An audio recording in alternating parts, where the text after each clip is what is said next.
History 1. How do you feel when you walk alone at night? Are you overly cautious?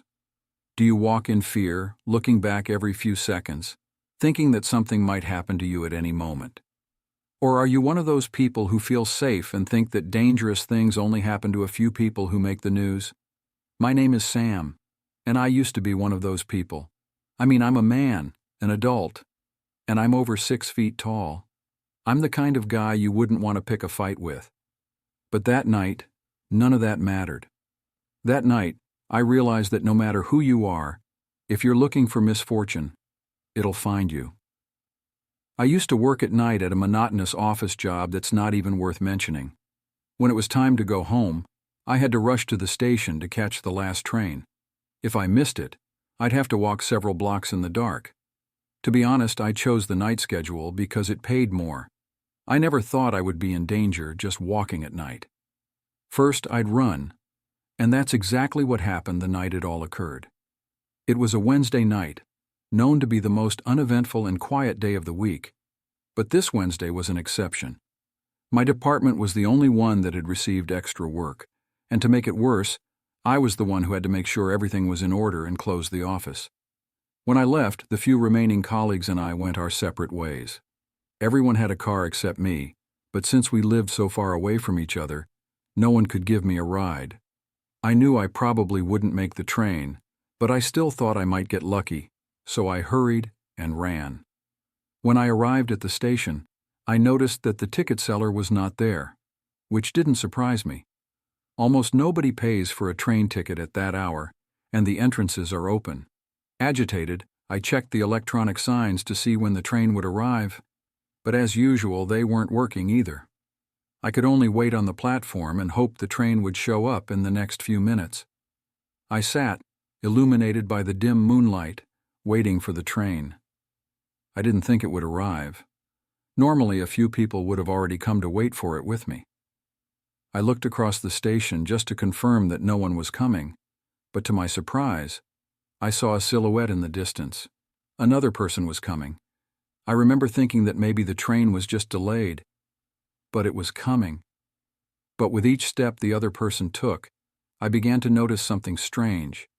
Admittedly, I couldn't see far away without my glasses, but there was something about the silhouette that didn't fit.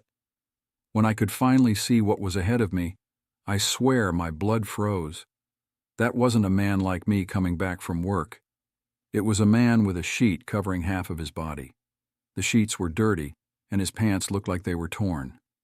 Was he homeless?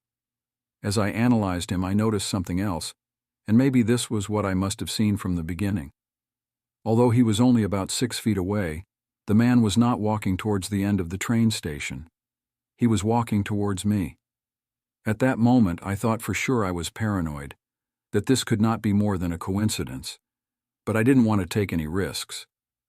I grabbed my backpack from the seat and headed towards the other exit of the station. Even if it took longer, I was determined to go by bus. Once I got off the station, I walked quickly in the direction of the park, since the bus stop was only a block away. I walked as fast as I could without running, because if that man was behind me, he'd know I was running away from him. I turned around, praying I wouldn't find him, praying he was just a crazy homeless man waiting for the train. But to my terror, that wasn't the case. Not only was he still behind me, but the man with the sheet over his head had closed the gap. As soon as my gaze fell on him, the man changed his posture and started running towards me. He was slow but very menacing. Each step he took felt firmer than the last, full of determination and heading towards me. There was no point pretending I wasn't terrified. I had to run too. I ran as fast as I could towards the bus stop. It was my lucky day. The bus usually took a long time, but this time it was coming. I made one last dash and daringly crossed the street until I reached the bus stop. The bus almost ran me over, but it had slowed down and the doors had opened. "Hey, are you crazy? I almost ran over you," the driver yelled. There's a man chasing me," I shouted back. "Yeah, whatever, pay the ticket," he replied. I reached into my pocket for my wallet, but it was gone. I checked all my pockets and my backpack. It was gone. "Sir, I can't find my wallet. It's an emergency. Could I pass without paying? I pleaded.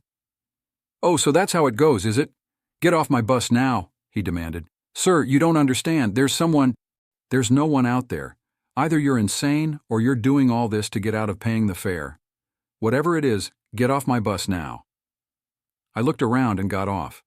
Normally I wouldn't have done that, especially in a situation like this. But the man in the sheet didn't seem to be around, and I recognized in the driver's eyes that he was furious.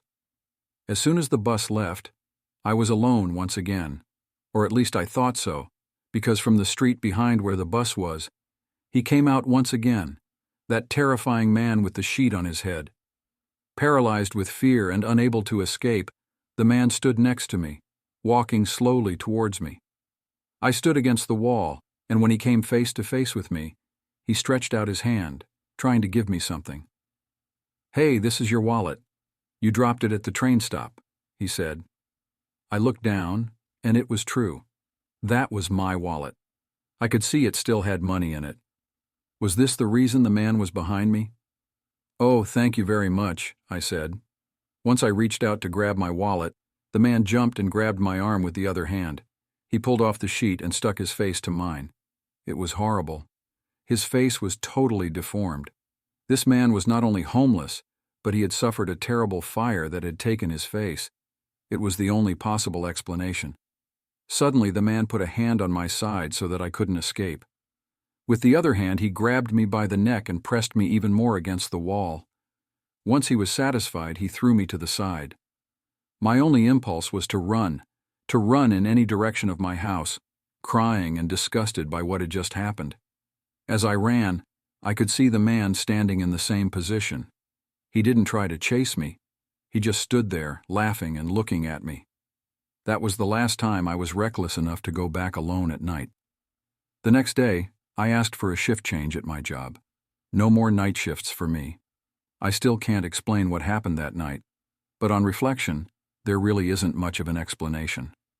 I was just the victim of a perverse and sadistic man who saw prey in the night. I still remember him laughing in the distance, satisfied with the fear he caused me. And I wonder what would have happened if he had wanted to do more than just scare me and how helpless I would have been in front of him. History 2. The party was pretty wild even as I left the club. I kept tapping my feet to the beat of the music playing. I was giddy, though the club was in a rather unsavory part of town. I tried not to think about it too much. The cool night air sobered me up fairly quickly, and I became aware of my surroundings. There was nothing to worry about, right? Nothing could happen on such a good night, right? "Hey, kiddo!" "Huh?" I stopped in my tracks at the sound of a voice coming from my right. I wanted to just walk on, but I couldn't. After all, the stranger sounded kind. "Hello, sorry for giving you a fright." I later came to know the man as Toby. He was an interesting fellow, clearly a lot less fortunate than I was based on his old ragged clothes and odd smell. It was fairly easy for me to realize that, but, well, I wasn't the one to judge. "I'm sorry, kid, but I'm really hungry. Could you buy me a burger from that place down the street? It'll only cost you a few bucks, and you'll make this very old man very happy." He wasn't that old, but that didn't make his plea any less significant. Clearly he had seen better days and, well, I had some cash left. "You know, I'm hungry myself, actually, so why not? Want to come inside with me? It's surely nicer than—" "No," he said that really quickly, his voice loud and sharp. I took a step back, my head pressing against the old brick wall behind me. For a second I felt cornered. Sorry, they don't like my kind in there. Apparently I scare off their customers or whatever." "Oh." I took a deep breath, forcing my lips to curl into a smile. Well, that did make sense. "That's all right. I'll just grab something for us and we can share them. We can have them on the riverbank. It's pretty cool this time of year. Aren't you cold, though?" He didn't answer, just shrugged.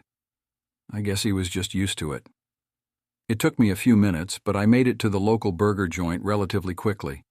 It was pretty empty for the most part, save for a few other night owls who seemed to be quite a bit drunker than I was.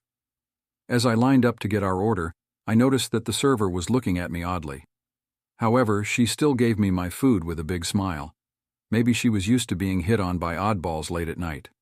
"Here you go, man. Wait, I forgot to ask your name." "I'm Toby." That was all he said as he took his burger before flashing me a near-toothless grin. Anyway, come on. It's better for us to sit down somewhere than to eat standing up. We're not horses, are we, Marcus? That was a bit odd, but I shrugged it off. It was clear that Toby had a bit of an odd sense of humor. I didn't mind it. I prefer to see people smile than frown, after all. Still, just as I took the first bite of my burger, he spoke up, his eyes never leaving my face. That was a bit creepy, I admit. You got any extra cash? I could really use some. Well, I didn't. I mean, I had my card, but most ATMs in the area were locked off by now, mostly due to the sketchy people wandering around at night. And as much as I was okay with giving some food to a random person I didn't know, I was not okay with fueling whatever addiction he had. Sorry, not really, no. Really? I saw your card when you were paying for the burgers. Okay, look, man. I'm a broke student. I was happy to get you some grub, but I can't afford to give you money. Are you sure? Just a few bucks would make a huge difference to me. Sorry, but I can't. I stood up. Suddenly, the pleasant company I'd had turned sour and I didn't feel comfortable anymore. I need to go home. I have a math exam tomorrow. Do you? Yeah, I do. But tomorrow is a Sunday. Isn't that why you went out tonight? It was getting weird. I was unable to pinpoint just why, but it felt like he knew far too much about me, and well, I didn't like that at all. Maybe, but I still need to go. Stay. The way he grabbed my wrist hurt. Despite how frail he was, he had a strong grip. Still, it was fairly easy to push him away. I started walking away but quickly picked up my pace. Maybe I was wrong, but there was something sinister about Toby that made me want to leave as far as I could. Okay, I get the hint, kid. Go. He sounded defeated. I wanted to stop somehow, to tell him that it wasn't him, that I was just paranoid, but I didn't. Despite the fact that he didn't move from the riverbank as I left, my fingers lingered on the emergency button on my phone as I went, just in case. I got to my street reasonably quickly. After all, I lived near the bad parts of town. Geez, just what the heck was that? As I stumbled to find my keys, I heard footsteps. I thought maybe someone else was out at this time. Still, something just felt off. Suddenly, I felt as if the fresh, cool air had gotten stiffer. I felt almost suffocated. When I turned around to check the source of the noise, I almost screamed. It was Toby, standing only a few meters away from me with a baseball bat in his hands. I really only wanted some cash, kid. I don't want to hurt you, but I've got payments that are due. Can't you help an old man out? Toby, I'm going to call the cops. You... He was much faster than I thought he'd be. I blinked, and suddenly he was standing in front of me, grinning. His toothless smile made me shudder. There was something uncanny about the way he was staring at me. Maybe I should have given him the money, but I didn't want to. It just didn't feel right. Please leave me be. I don't have anything to give you anyway. I know you have money, kid. I know a lot more about you than you like. I've been watching you, after all. He was trying to get into my head, or maybe he was telling the truth. I wasn't sure, but what I did know was that I should not have turned my back on him. As I made my dash into my apartment building, I woke up on the floor a few hours later, shaking from the cold. Toby was nowhere to be seen. The same could be said for all of my belongings. Still, even now, months later, I have nightmares of him watching me. Maybe I should have been kinder to him. Maybe then I wouldn't feel like he's constantly after me, ready to strike the second I put my guard down. Maybe. History 3. Homelessness. The living nightmare itself. What could be worse than starvation night after night, feeling my stomach eat away at itself as the elements thrash at my exposed flesh through the tattered sleeping bag? People are worse. Some give dirty looks in the streets, as if I am some subhuman nuisance to their day. Some are somewhat nice and give spare cash if it's convenient for them. But one of them, or what I can only assume to be a person, homeless too perhaps, he wanted my flesh. Even 10 years on, now living in a comfortable flat with a wife and 2 kids, I have truly emerged from the lowest point of my life. Yet the memory of that thing is stuck. During my 20s, back when I was still somewhat fresh at university, I had a problem with drugs. I couldn't live without them. Night after night, I spent my time deep in the powdered lines and packets, unable to escape my own desire. It wasn't long before the university found out, expelling me for it. I tried going to my parents for help after that, but they were done with me too. Out on the streets, no degree to my name, I was homeless. I roamed for about 3 years since then, from town to town, always searching for a busy central area to make some petty cash. At the same time, I was still recovering from the horrors of drug abuse that tortured my every waking thought. Every penny I made, I used on buses for the next town, sometimes food, and on the very rare occasion, a warm shower.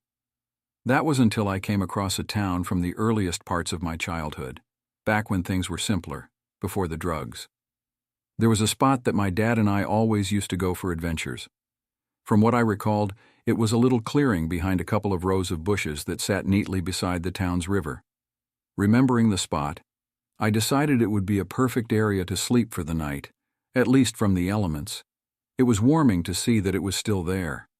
The shrubs surrounding it had grown tall with age, and the tree covering it stood almost as tall as the bridge hanging above it.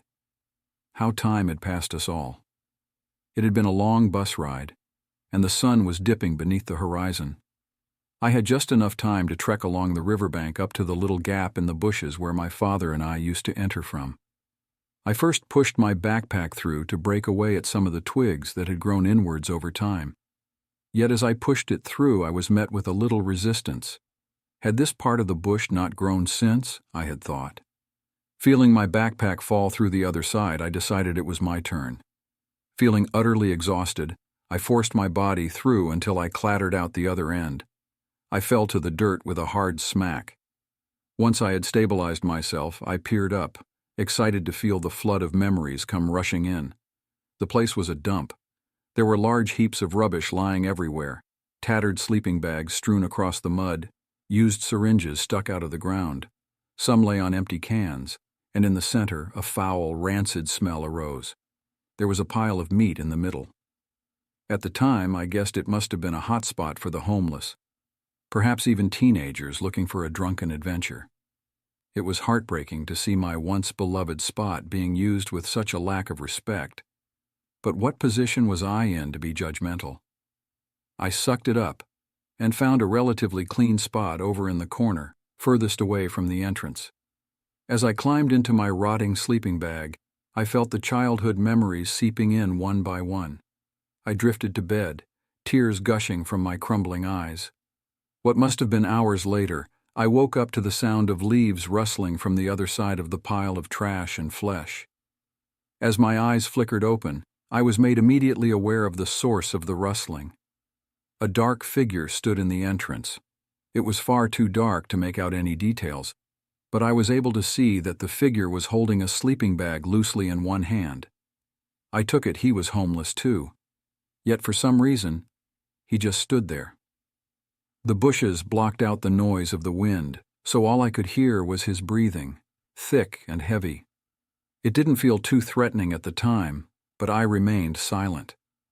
I had no idea what the figure was capable of, or what he would do if he moved. Step by step, he wandered over to the pile of meat in the middle. Upon reaching it, he dropped down to his knees and stuck his face straight into it, gorging on its contents. The sight of it was putrid. He guzzled, gobbled, slathered, and ripped at the spoiled meat, green and grotesque. Was he really that starved? "Hey!" I shouted. I felt I had to alert him of my presence. My mouth moved on its own. "What are you doing, man? That stuff looks like it's been there for—" His head flicked around to face me. He stared at me, blood still dripping from his teeth. He started to smile.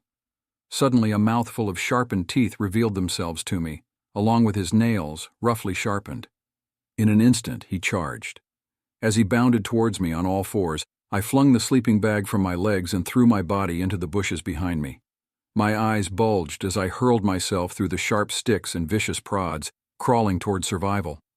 The sound of teeth clamping down behind me sent streaks of terror straight up my spine. I felt his presence following me closely behind. The instant I emerged from the shrubbery, I bolted away, leaving all the contents of my backpack behind with that thing. Once at a distance, I checked behind myself for the man. Only a head was poking out from the bushes, staring at me, drooling with hunger. From that day, I forced my life to change to avoid ever being back on the streets again. The following day, I called the police, explaining to them the state of the clearing and the cannibal living there. But being the homeless man I was, they didn't believe me. Upon arrival, it seemed all the meat I had mentioned, previously fed on, had been taken. Only the wreck of the homeless camp remained. That's what they called it. But I knew and still know, it's real. The homeless meat grinder.